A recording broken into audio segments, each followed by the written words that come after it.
আসসালামু আলাইকুম প্রিয় দর্শক।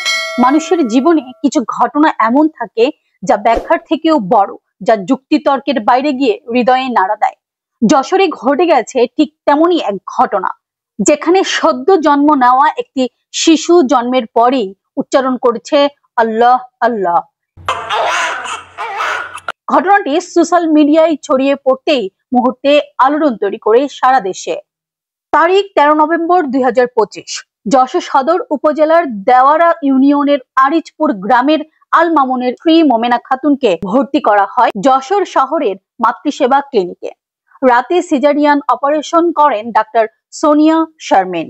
জন্মের পর সাধারণত শিশুর প্রথম কাজ কান্না, কিন্তু এই নবজাতকের কান্নার মাঝেই শোনা গেল ভিন্ন কিছু।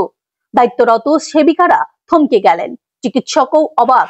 তারা স্পষ্ট শুনলেন আল্লাহ আল্লাহ, একবার নয় বারবার। রবিবার এই দৃশ্যের একটি ভিডিও ছড়িয়ে পড়ল সোশ্যাল মিডিয়ায়। কয়েক ঘন্টার মধ্যেই লাখো মানুষের মধ্যে ছড়িয়ে পড়ে এই ভিডিওটি। মানুষ আল্লাহর নাম উচ্চারণকারী এই শিশুর জন্য দোয়া করতে শুরু করেন।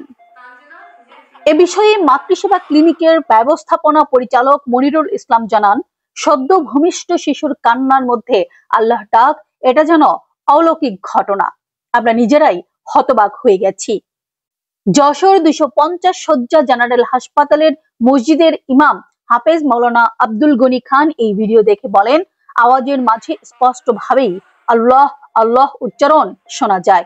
আল্লাহ চাইলে সবই সম্ভব। শিশুটি জন্মের প্রথম মুহূর্ত থেকেই হয়ে উঠেছে আলোচনার কেন্দ্রবিন্দু। এমন ঘটনা সত্যি কি অলৌকিক, নাকি নবজাতকের ষড়যন্ত্রের স্বাভাবিক কান্না কোনোভাবে আল্লাহ শব্দের মতো শোনায়? বৈজ্ঞানিক কারণ যেমনই হোক, মানুষের হৃদয়ে এই ঘটনা পৌঁছে গেছে ভিন্ন এক অনুভূতি নিয়ে। আমরা আশা করি শিশুটি সুস্থভাবে বড় হয়ে উঠুক, হোক দুনিয়া ও আখিরাতের কল্যাণের উৎস। কিছু ঘটনা যুক্তি দিয়ে ব্যাখ্যা করা যায় না, কিছু ঘটনা শুধু বিশ্বাস, অনুভূতি আর আল্লাহর মহত্বের প্রতি মানুষের আস্থাকেই আরো দৃঢ় করে।